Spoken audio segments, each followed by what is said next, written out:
Дорогая церковь, добрый день в новом году, рада всех видеть. Спасибо, что вы здесь. Ну а я вышла, чтобы мы вместе все помолились. Я верю, что каждый из вас уже молился, благодарил Господа за прошедший год. Но мы, как церковь, можем сделать это сейчас все вместе. Дорогой Господь, мы, как церковь, как Твои дети возлюбленные, благодарим Тебя, славим Тебя, превозносим Твое святое имя, Господи.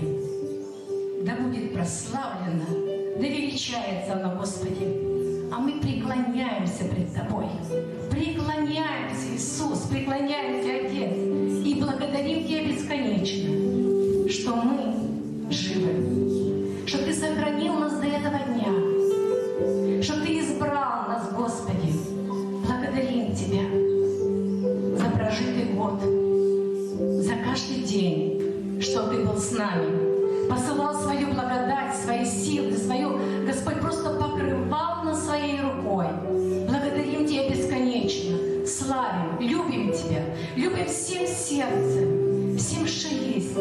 Господи, Ты дороже всего.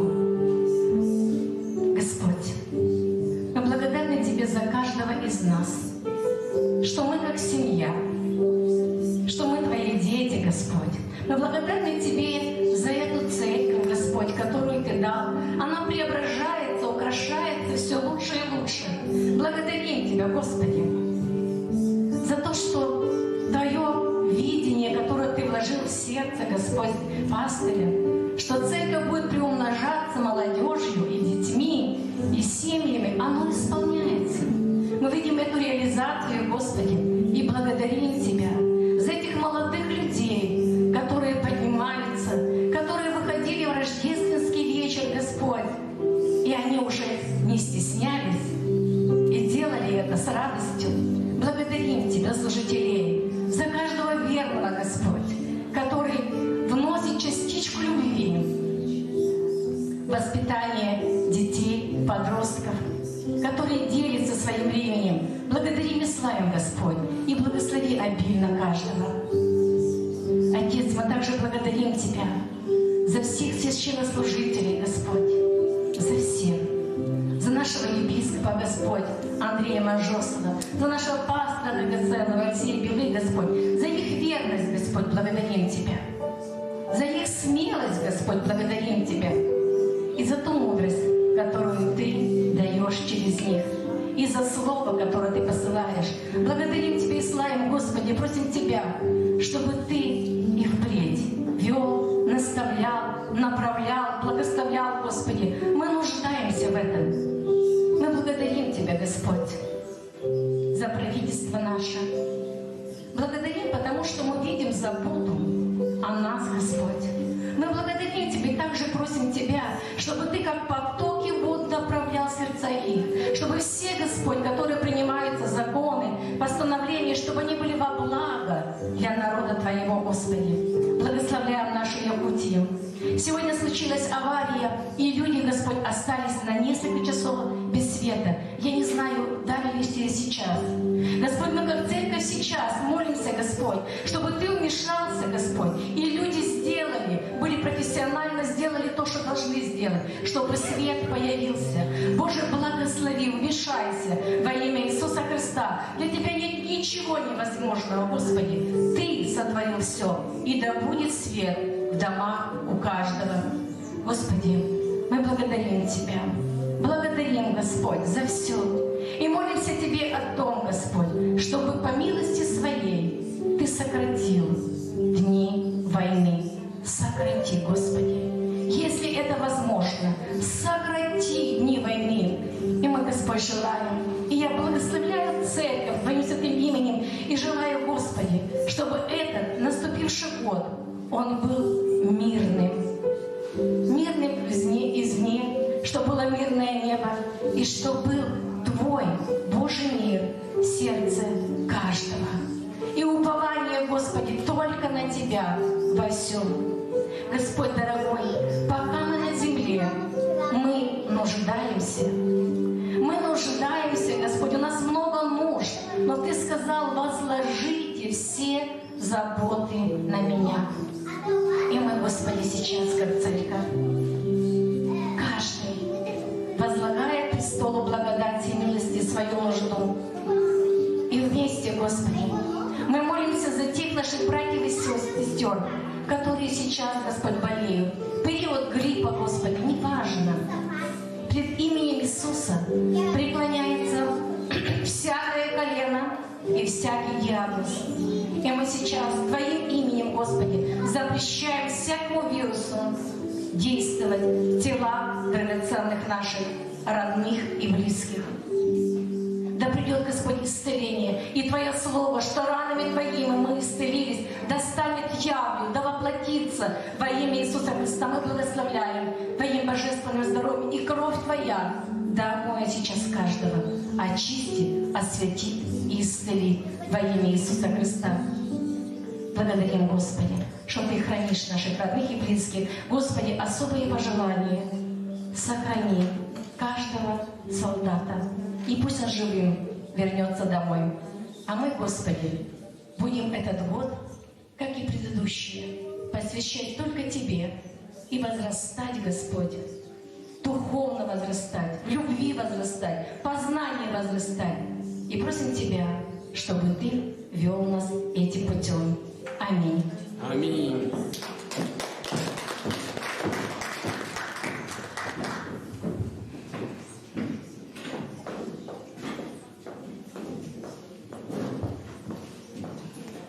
Слава Богу!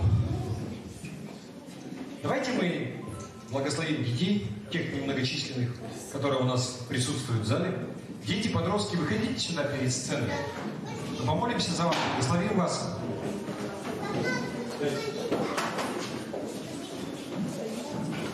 Аллилуйя. Вы знаете, да, что у нас добрая традиция. Каждое собрание.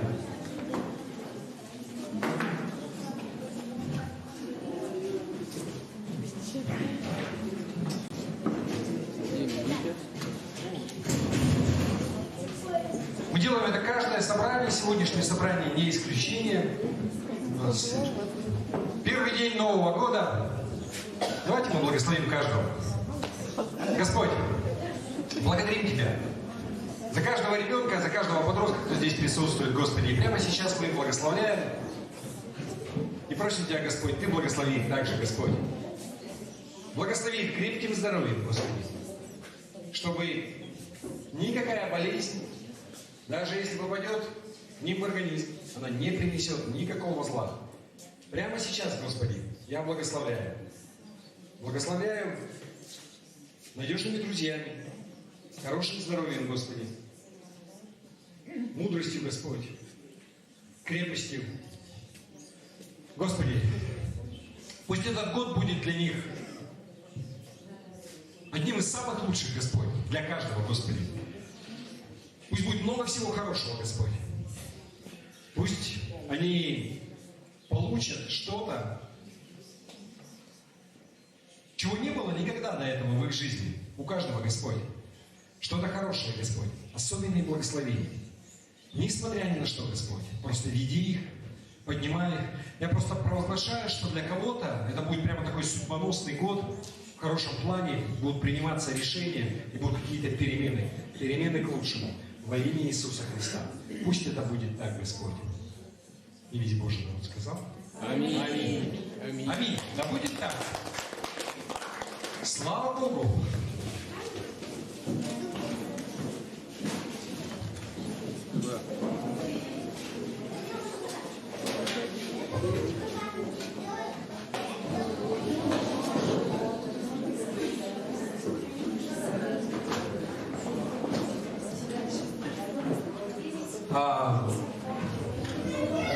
Также вы знаете, что на каждом собрании мы собираем десятины, пожертвования.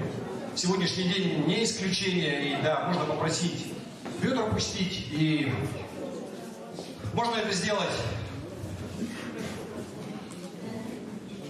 в бумажном варианте, да, то есть дать физически. Можно также сделать в электронном виде. У нас есть номер карты, куда можно отправить деньги. И пусть Господь благословит каждого, кто дает. Я просто благословляю каждого во имя Иисуса. Слава да будет тебе. Если вы первый раз, и вы не понимаете, зачем, что, не переживайте.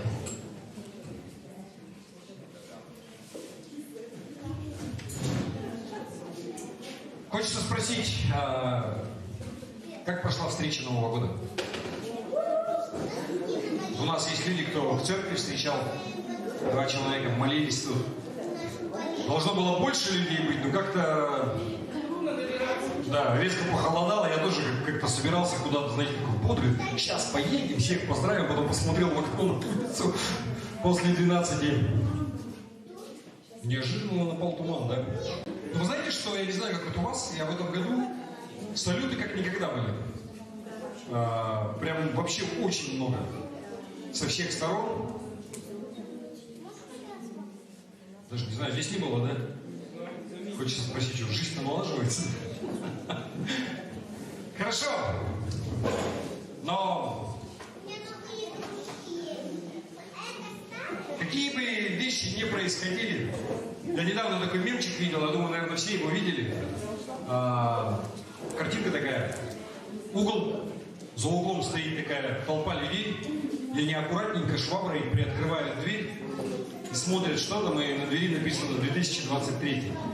Как бы, да, то есть по сравнению с тем, что происходило уже, люди опасаются, что же будет. Но у нас есть надежда. Вы знаете, что бы ни происходило. И в том числе мы будем говорить сегодня об этом также. Я хочу только продолжить такую серию. Мы говорили про Иисуса на протяжении последних каких-то собраний. Мы говорили, что Он лучший священник, да? Что кто Он еще был? Был лучший пророк. И это все про Него, да. И сегодня я бы хотел затронуть такую тему. Вы знаете, да, что Иисус, Он царь. Его называют царь царей. И вы знаете, Он лучший царь. Он лучше, чем кто-либо был до Него, и лучше, чем кто-либо когда будет из правителей. И мы коснемся этой темы. И место сегодняшнее, основное место Писания, это послание к Евреям, 7 глава. Из 1 стиха давайте мы прочитаем.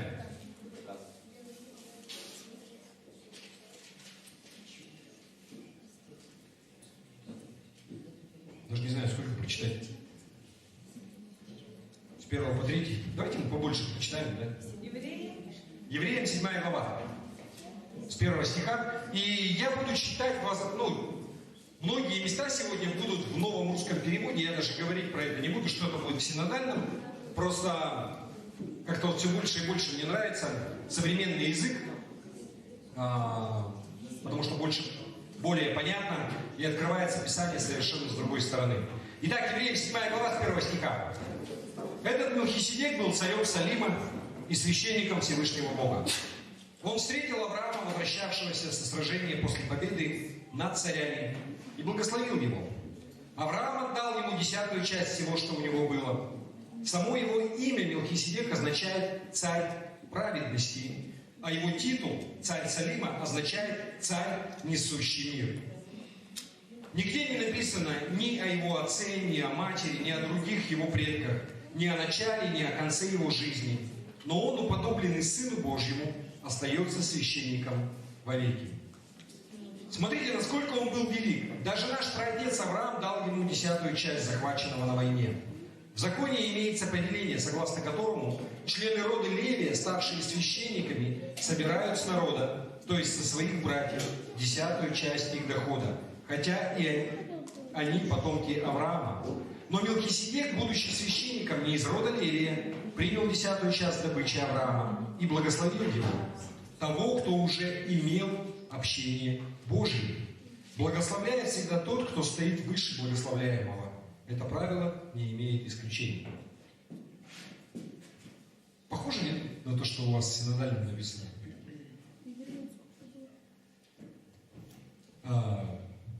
Мне кажется, смысл все равно лучше. Как вы считаете? Больше открывается, нет?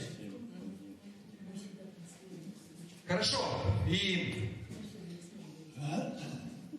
мы взяли это место Писания, и я бы хотел начать с такой притчи. Вы знаете, да, что когда Иисус Христос, наш Господь, Он въезжал в Иерусалим, Он пришел в Иерусалим, когда для совершения того, что Ему предназначено Господом. Это было в воскресенье, да, и вы помните, Он въехал на ослике, да, на белого ослика, и его все встречали, осанна, слава Всевышнему. И чем махали там? Пальмовые ветви, да, были. И у нас сейчас празднуют вознаменование, так как у нас пальм нету, ветвей пальмовых у нас как-то напряг где найти. У нас называется вербное воскресенье, да, вообще вот это. И то есть это воскресенье, это вход Господа в Иерусалим. И вот притча эта, она про ослика, на котором ехал Иисус. И, то есть вот представьте вот это торжественное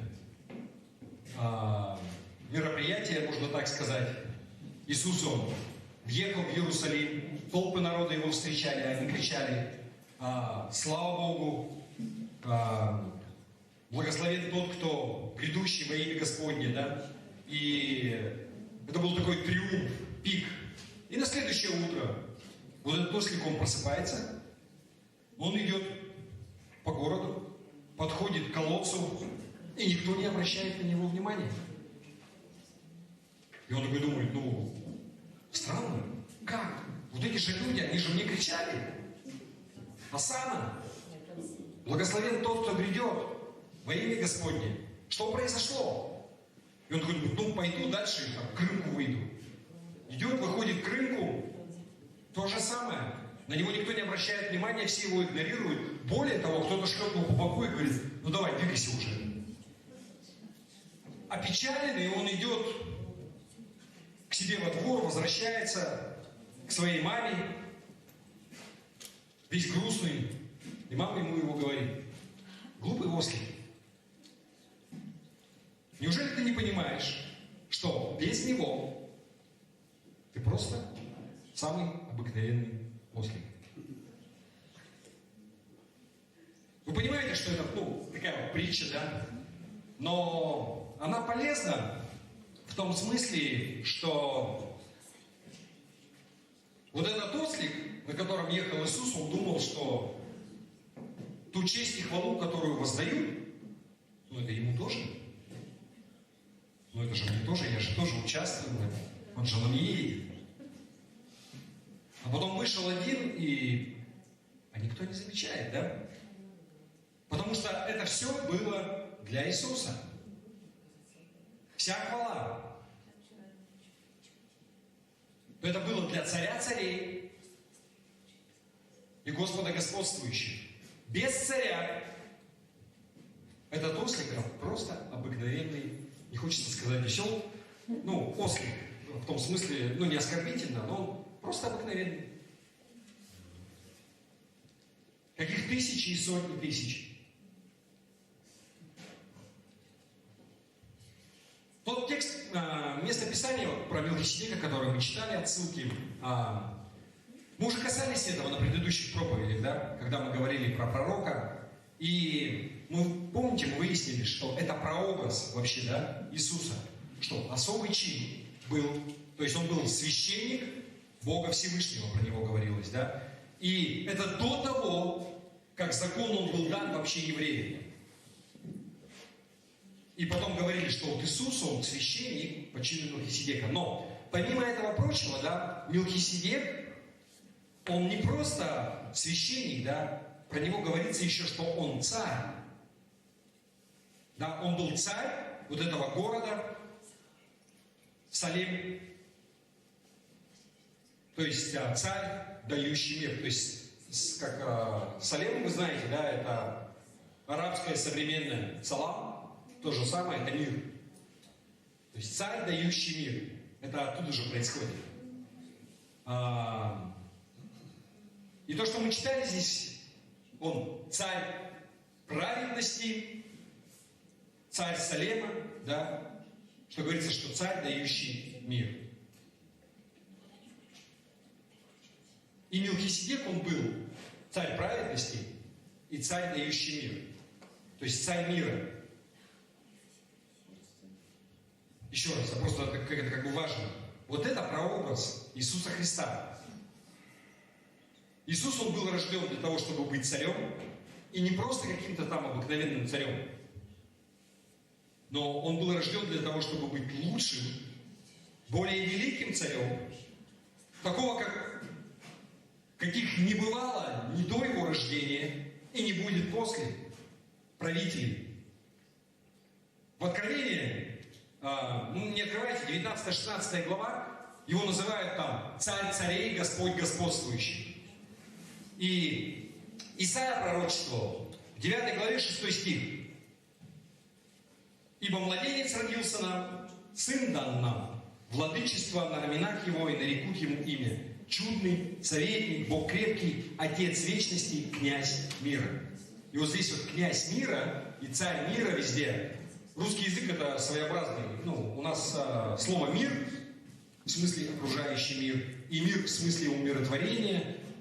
Одно и то же слово, поэтому мы путаемся, да? Мир в мире, миру мир. Вот это вот. Здесь подразумевается, что вот именно умиротворение в этом смысле, не окружающий мир. Он не просто князь вот этого мира, который нас окружает, но он князь и царь мира. Да, шалом. Вот, я не знаю, на якутском как вообще? Нет, в смысле, это одно и то же слово или это разные слова? Мир, который мы даем, и мир, который нас окружает, окружающая среда. Это разные же слова. Вот видите, вам проще. В русском как бы путаница, да, вот такая возникает. Но вот здесь подразумевается, что он князь или царь мира в смысле умиротворения, спокойствия. Как синоним, да, вот еще. И Филиппийцам 2 глава 10-11 стих. Написано: «Дабы пред именем Иисуса преклонилось всякое колено, небесных, земных и преисподних, и всякий язык исповедовал, что Господь Иисус Христос в славу Бога Отца». Мы все знаем, что настанет тот день, когда все цари земные, они преклонят свои колени перед Иисусом. Все Ему поклонятся. Не будет на земле такого правителя, такого царя, который будет такой же великий, такой же величественный, как Иисус.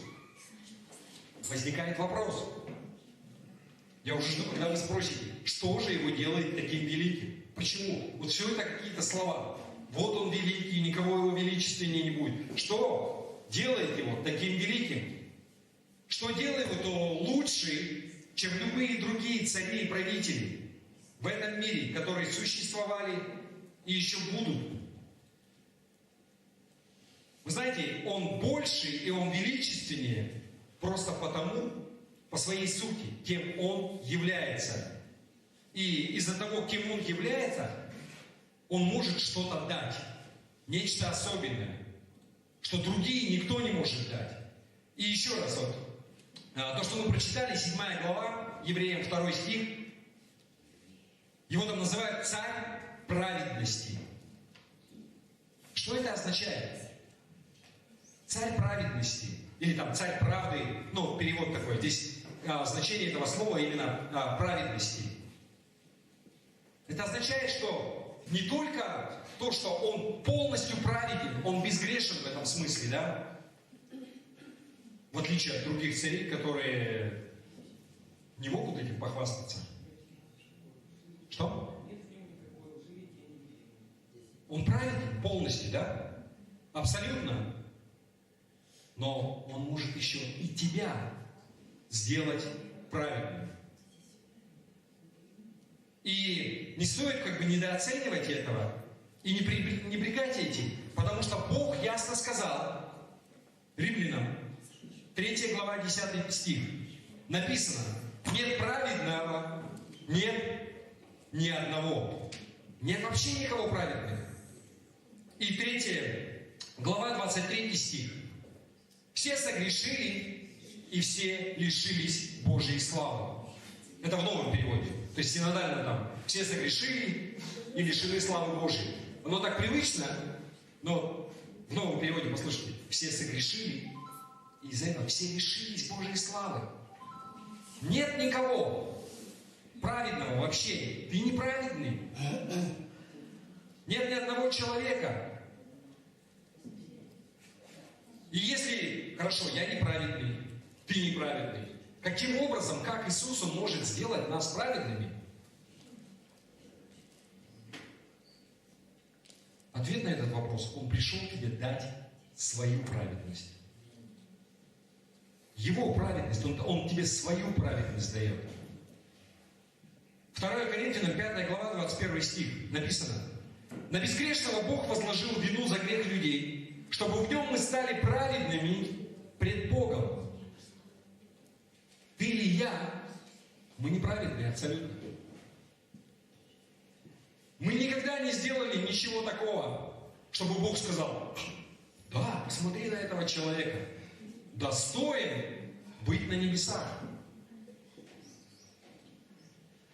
Но Бог так сильно возлюбил этот мир, Он так сильно возлюбил тебя и меня, что Он отправил своего Сына, единственного и родного, для того, чтобы Он дал нам Его праведность. Чтобы у нас была жизнь вечная. Вы понимаете?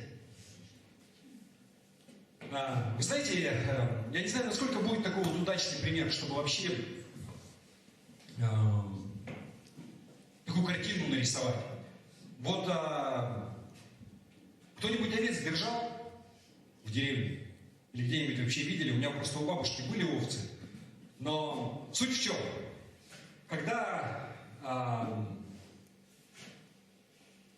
даже не знаю, как сказать, в общем, когда овца, она приносит приплод, да, когда она рожает, бывает такое, что мать, она умирает.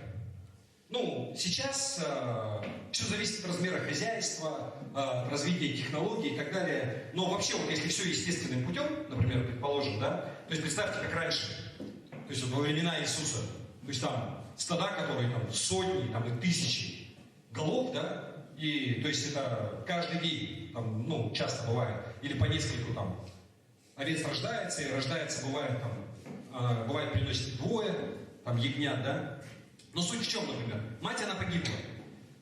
И как выходить вот этого маленького ягненка? И там еще такой, знаете, я просто, смотрел вопрос. Вообще, первые 24 часа, они такие ключевые, очень важные. Что если ягненок, он не будет пить молоко, овечье, в смысле материнское, то есть там молозиво, вы знаете, да, вот самое первое, то есть, как правило, они вообще потом не выживают. Потому что в молозиве там какие-то такие вот ингредиенты, которые ставят вообще всю иммунную систему. То есть очень важно, в ближайшие 24 часа приложить, чтобы ягненок, он начал сосать молоко. И сейчас, то есть, бывают всякие всевозможные вещи, да, то есть, логично, что можно взять и подбросить, ягненка какой-нибудь другой маме овце, которая там родила недавно. Но, знаете, бывает все не так просто. У каждого ягненка, у него свой особенный запах. Я даже смотрел, знаете, вот сейчас бывает, там фермеры, они помогают, например, то есть роды принимают у овец. И там прямо такое есть, знаете, что нужно обязательно, чтобы руки отмыть. Потому что если ты там, не знаю, там, за трактором сидел, у тебя руки солярой воняют, ты ягненка примешь, она потом она его не примет. И, знаете, бывает, берут, если чужого ягненка, его в солевом растворе моют, трут об шерсть, например, ее ягнят каких-то, да, и таким образом молоком там на нее брызгает, ее молоком. Надо еще, знаете, то есть она должна вылизать его, он мокрый, то есть она ему там нос облизывает, там шерсть, чтобы он там дышать начал. И она запах свой чувствует. Но вот если чужой, она его просто она не будет этого делать. И вот раньше как делали, знаете, когда у тебя большое стадо, бывало также такое, что ягнята не рождались мертвые. И, например, у какой-то мамы там родился мертвый ягненок, просто брали его шкуру, как бы это жутко не звучало, да, и надевали на этого маленького ребенка. Ну, на маленького ягненка, который остался без матери. И когда он был в ее, ну, в шкуре этого ягненка, она принимала его как своего. То есть запах вот этот он был. Сейчас можно потереть и всякие такие вещи сделать, но вот одна из вещей, то есть в древности была, насколько я понял, ну, можно было обойтись таким вот образом. Прям на него одеть, как бы шкуру, чтобы она чувствовала. Представляете, да?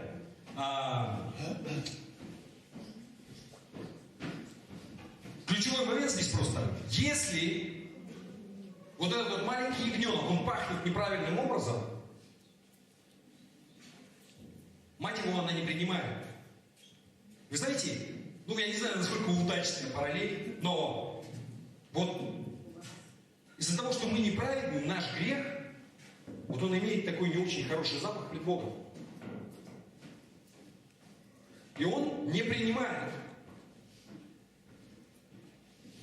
Из-за греха. У нас неправильный запах пред Богом. Но согласно вот Исаии, 59 глава, 2 стих, написано: «Но ваши беззакония отделили вас от Бога. Грехи ваши сокрыли от вас лицо Его, так что Он не слышит». Это также новый русский перевод. Ваши беззакония отделили вас от Бога. Грехи ваши скрыли от вас лицо Его, так что Он не слышит. Как вот эти вот ягнята маленькие, которые осиротели, да, когда остались без мамы, они, ну, на самом деле, если просто вот в природе вот такое произойдет, и если что-то не предпринять, этот ягненок, он обречен на смерть. Никакая другая овца, она его не примет. Она не даст ему молока. Она не подпустит его. Но Бог, Он так сильно возлюбил, да, нас, этот мир, что Он дал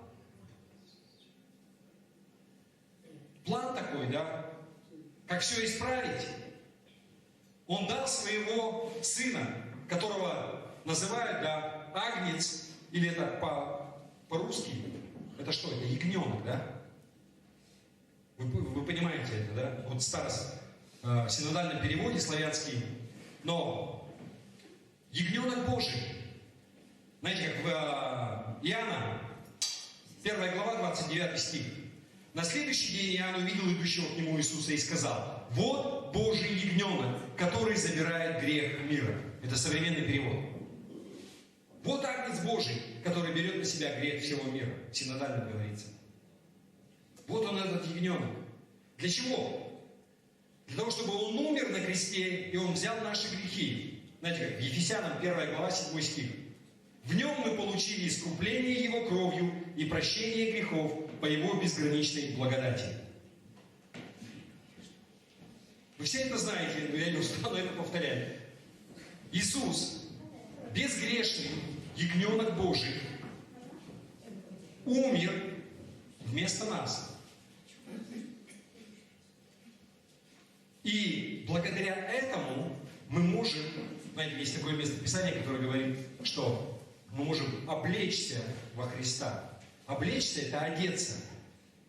Мы можем его на себя, знаете, как вот эту вот шкурку ягненка, мы ее на себя одеваем, для того, чтобы его праведность, она давала нам запах, который угодит Богу. Не наша праведность, не наш запах, его. Понимаете, в чем вся суть?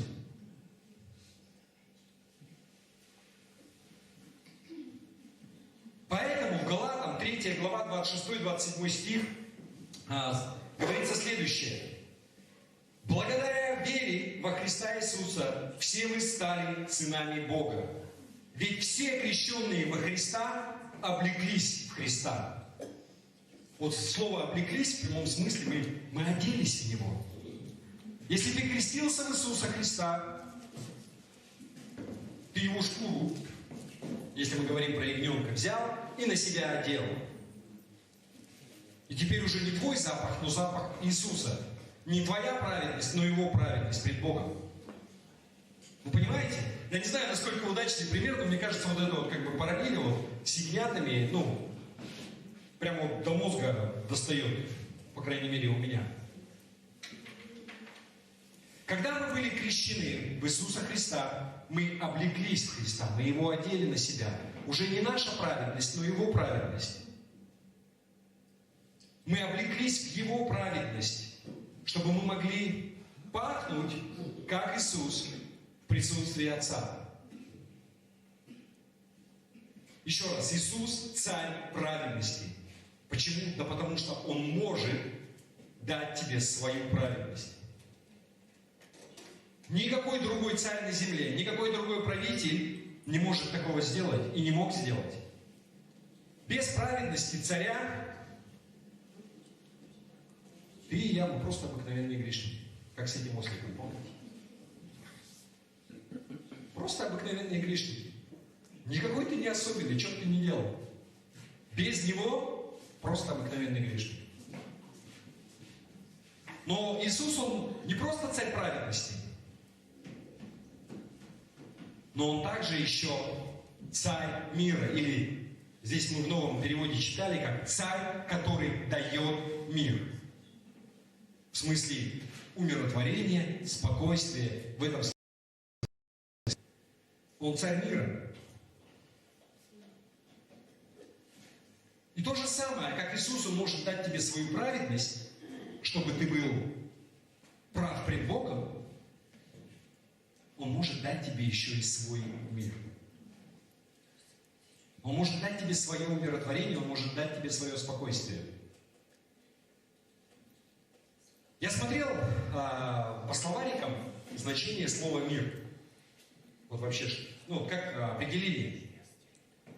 И знаете, по-разному там дается, и вот, ну, есть определения такие вот от обратного, что мир, в смысле спокойствия, умиротворения, да, это отсутствие конфликта, конфликтов, споров или войны. То есть обратная составляющая, да. На самом деле, да, даже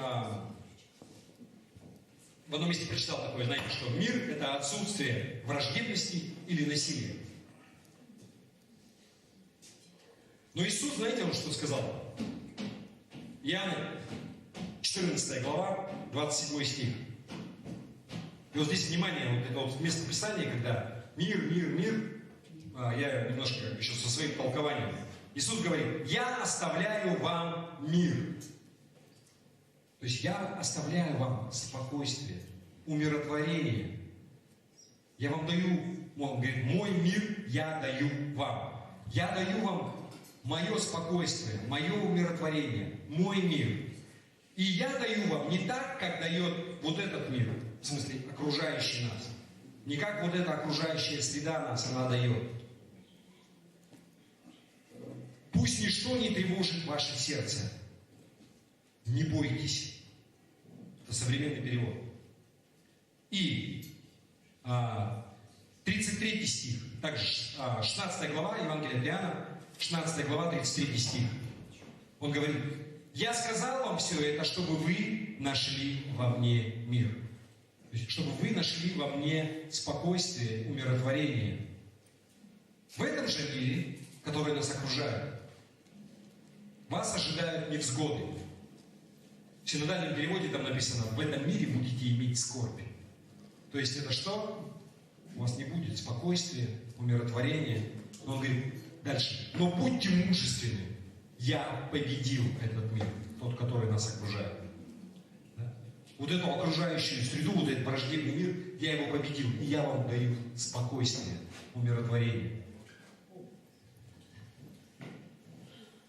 16 глава, 33 стих вот это, да? И что мы здесь видим? Вот, тот мир, то умиротворение, то спокойствие, которое дает Иисус, это не просто отсутствие конфликтов. А что это? Тот мир, то умиротворение, то спокойствие, которое дает Иисус, это Его присутствие. Это присутствие Иисуса. Он царь мира. Или, как мы читали, царь, который дает мир. Точно так же, как Иисус, Он покрывает нас нас праведностью, не нашей праведностью, мы облекаемся в Его праведность, да? Он также наполняет нас Его собственным миром. Не нашим спокойствием, не нашим умиротворением, но Он дает нам мир, спокойствие. Он наполняет нас с Его миром. Царь праведности, царь, который дает мир. Без этого царя мы просто обыкновенные люди. И у нас то там бардак, то там бардак. Как у обыкновенных людей. Все люди ошибаются, все грешны, все постоянно совершают ошибки. И без Него мы просто обыкновенные. И нет спокойствия, нет мира и нет праведности. Но Он дает нам это все. Последнее, что я хотел сказать, знаете, Он царь того царства, которое не закончится никогда.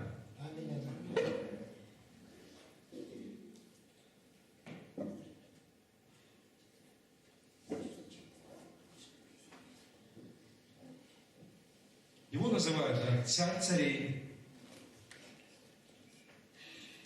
Господь господствующий.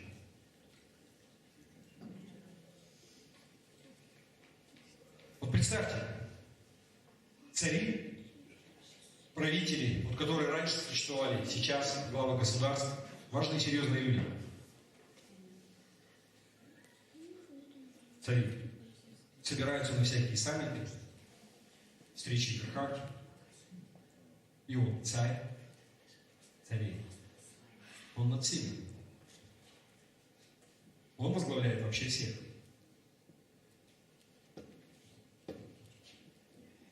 Цари этого мира, которые существовали, чаще всего, скорее всего, они рождались во дворцах. Иисус был рожден в хлеву.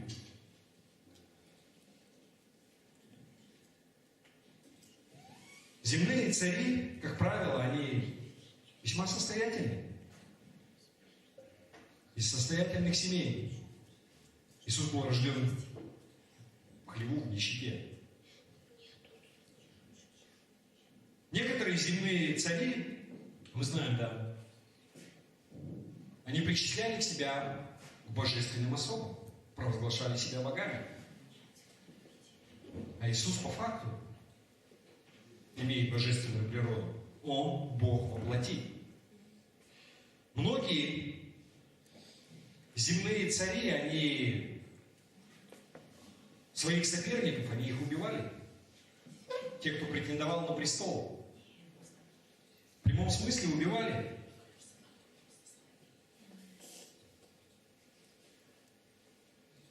А Иисус, Он сам позволил другим убить Его. Да? Не соперничал. Иисус полностью отличается от всех. Знаете как? Земные цари, они строили дворцы, здания, созидали.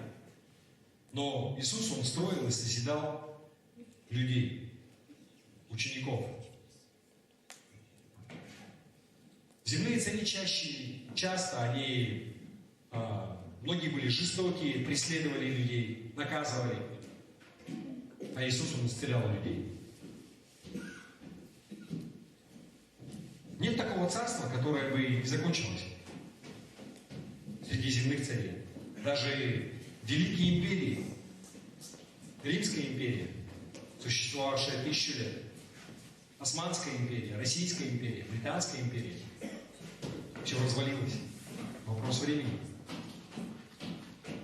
Но Царство Иисуса Христа, оно будет существовать вечно, потому что Он вечный. Аминь. Еще раз, Евреи 7 глава, 3 стих, то, что мы читали. Там говорится про Мелхиседека. Это прообраз Христа. Да? Еще раз.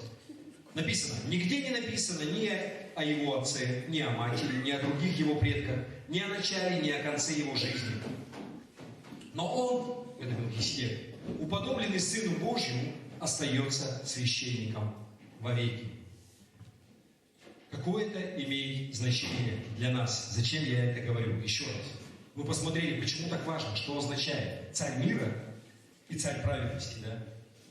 Потому что он может дать нам, он царь праведности, он может дать нам свою праведность, и он может дать нам свой мир, которого нигде ты больше не получишь, да? Который превыше всякого ума и всякого разумения. Но более того,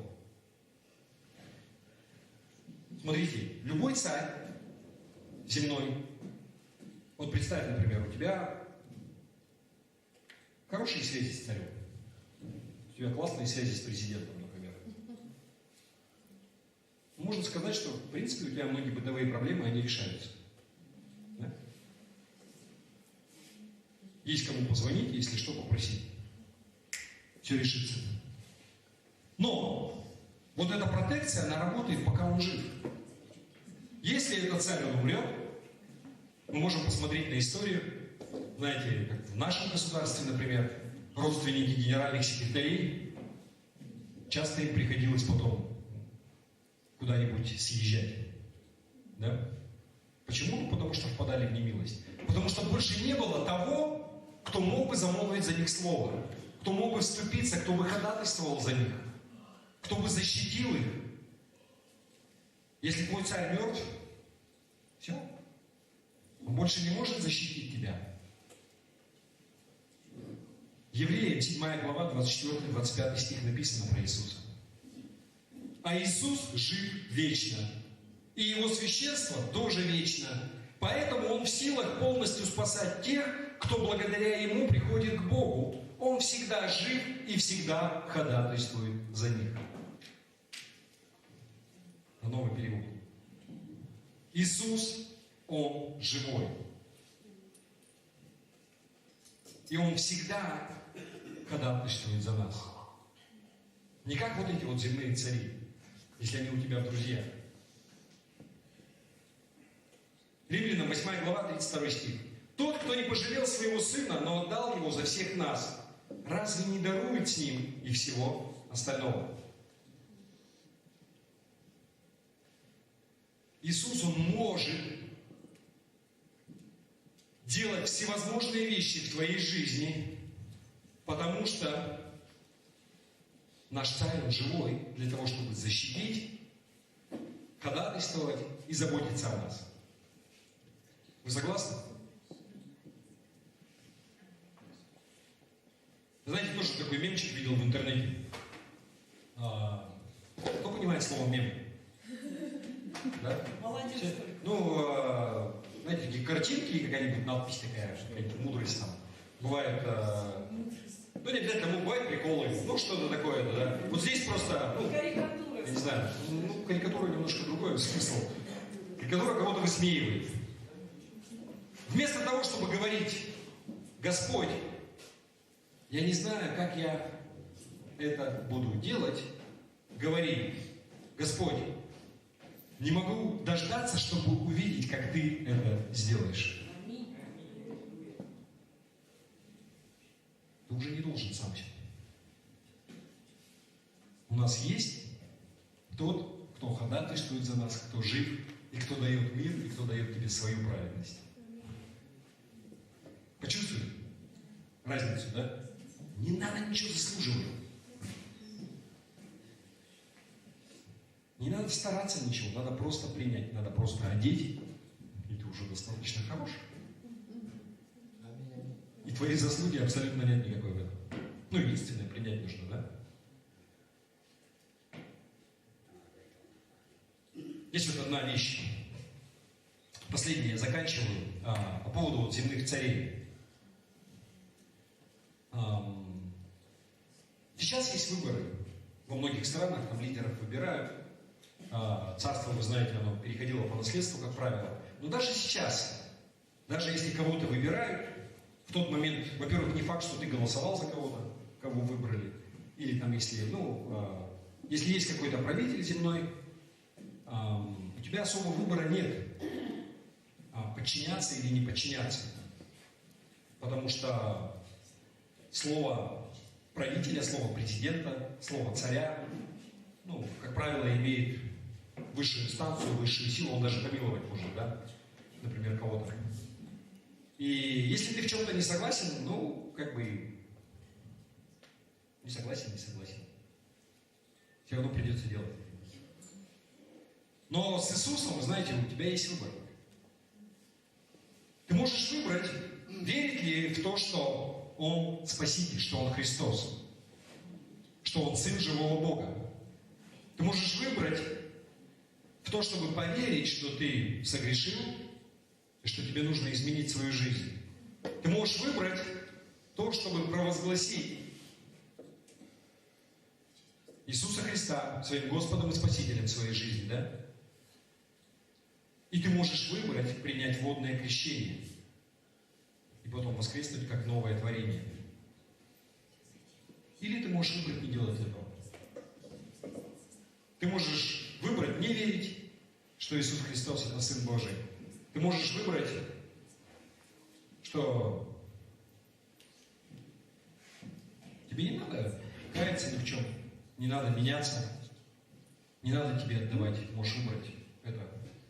Не хочу никому никакую свою жизнь отдавать. И можешь выбрать не принимать водного крещения. Выбор за тобой. Знаете, вот при всем при этом. Про то, что мы говорили. Аминь. Я приведу последний такой пример. Такая историческая справка. Где-то за 1000 лет после рождения Христа был такой правитель в Дании, Кнут Великий. Это ориентировочно, там, 1000 год нашей эры. То есть там 995, он родился по 1035. И он был сыном великого датского короля, там, Свен Вилобородый. И чем он известен, знаете, он в свое время вместе со своим отцом они завоевали Англию, захватили. И то есть вот те самые викинги, и там постоянно были набеги, то есть, причем первый раз, когда отец его был, потом там прошло какое-то время, англичане там они сбросили их, ему пришлось вернуться, но потом он вернулся, поработил, и помимо этого он также Норвегию потом завоевал, то есть он был королем Дании, Англии и Норвегии, и там Померании и так далее. В прямом смысле викинг. То есть вы представляете, кто он был. И вы знаете, его многие придворные называли повелитель морей. Потому что в Англию, вы знаете, да, с географией, Англия это остров. Если что, окруженная со всех сторон водой, никак туда не попадешь. И Дания, если посмотреть на карту, если вот так смотреть здесь, да, вот, например, представляете, вот здесь Англия, тут Европа у нас, Дания, она как бы такой вот отросток с этой стороны, Северная Европа. И то есть напрямую можно как бы по суше, то есть самый кратчайший путь там Франция, Ла-Манш, там дальше Англия, да. Но можно напрямую по морю. Как бы, да, вот они именно таким образом, они на ладьях добирались до Англии. И его называли повелитель морей. И на самом деле на Западе это такая известная история, потому что она где-то записана у какого-то английского историка. В какой-то момент Кнуту ему надоело вообще, что его постоянно льстят все придворные. Ты великий царь, ты повелитель морей. И вы знаете, в один день, когда ему так льстили, ему говорили, он приказал принести свой трон, поставить его на берегу моря, и как раз шел прилив. Он сел на трон и говорит: я запрещаю волнам и приливу касаться меня. Как вы думаете, что произошло? Через какое-то время вода она поднялась, то есть он уже сидел в воде, замочилась его одежда, его трон, обувь. И вы знаете, он отскочил назад и потом сказал следующие слова. Пусть все люди узнают, насколько пуста и бесполезна власть королей. Ибо нет никого достойного этого имени, кроме того, кому небо, земля и море подчиняются по вечным законам. И по преданию, знаете, он потом снял свою корону золотую и повесил ее на распятие. То есть он в то время они уже приняли христианство.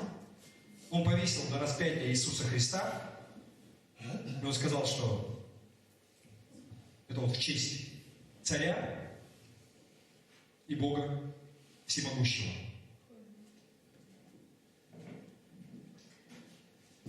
Мудрый был человек, который показывал. Нам кажется, что мы такие, что мы можем что-то порешать. А если у тебя еще и должность какая-то, а если ты царь, ты вершитель судеб. Но на самом деле, в глобальном масштабе, по сравнению с ним, ты вообще никто. Да? Пыль. Есть обязанности, конечно, заботиться о своем народе и так далее, но это уже другая история. То, что мы можем извлечь, нам нужно уповать на царя царей. Не просто на царя, не просто на какого-то руководителя. Потому что руководители не меняются, сегодня есть, завтра нет. Но тот, кто вечен, кто неизменен, который может всегда просить за тебя, гораздо мудрее обращаться сразу к нему. Вы согласны? И просто помнить, почему мы говорим царь, почему это важно, что он царь, царей, Господь господствующий. Да потому что он царь мира, который может дать тебе свой мир. Более того, он царь праведности, царь правды, который дает тебе свою праведность. Аминь. Давайте мы помолимся. Слушай, меня постоянно не покидает мысль, что что-то не так. Что на улице темно, время 5 вечера. Я никогда не заканчивал воскресное собрание так поздно. Вот надо же, запроповедовался. Да? До 5 вечера. Поэтому мне все время хотелось закончить побыстрее. Я смотрю на часы и думаю, что же такое? Аллилуйя, Господи! Благодарим Тебя, Господь, за Сына Твоего Иисуса Христа, за Твой чудесный план по спасению человечества, по спасению нас, Господь. Благодарим Тебя, Господь, что Ты все предусмотрел, что Ты дал Своего Сына, что благодаря Ему мы праведны перед Тобой, и что благодаря Ему мы можем иметь этот мир, который превыше всякого разумения, который мы можем хранить в наших сердцах, несмотря ни на какие обстоятельства, несмотря на то, что происходит в мире. Господи, дай нам это иметь. Дай нам постигать это, Господь. Во имя Иисуса. Да будет так. Аминь. Аминь. Слава Богу! Давайте мы еще прославим Господа, споем и будем чаять. Да? Мы же будем чаять? Я совсем забыл, пока у нас пыльки поднимаются. Еще, сейчас подождите, Любовь Николаевна. Потом у нас будет свидетельство, но мы еще должны именинников поздравить.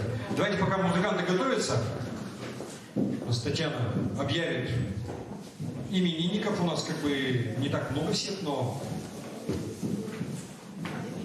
И пока Таня там выходит, следующее воскресенье, 8-го, у нас все-таки будет какое-то более-менее праздничное собрание, потому что Рождество будет, да, 7-го. По поводу 7-го я даже не знаю. Давайте мы решим и посмотрим в группе. Есть такая мысль сделать рождественский концерт праздничный, но как-то вот музыканты у нас не совсем в курсе, что концерт будет, поэтому возможны варианты. Да, как бы, может быть, мы просто сделаем укороченную программу 8 числа. Вот. В общем, оставайтесь на линии. 8 в любом случае собрание будет здесь, без изменений, в 11 часов. И прошу выйти всех именинников, у кого день рождения в декабре.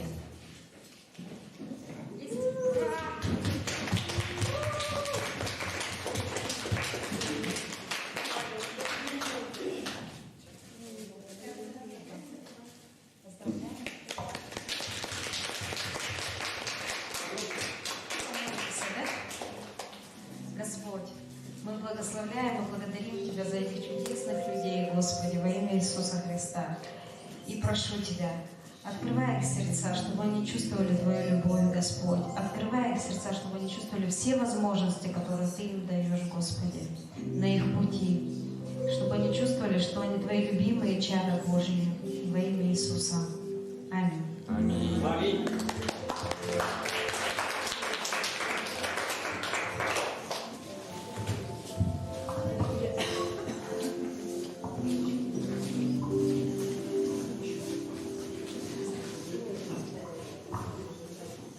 Хорошо, давайте прославим Господа.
Господь действительно в моей жизни сделал очень много чудес, очень много. Прошлый год для меня был лично непростой год. Я, как вы знаете, 5 раз летала в сторону Запада. Не просто так. 2 раза мне сделали 2 операции за это время. Одну операцию я свидетельствовала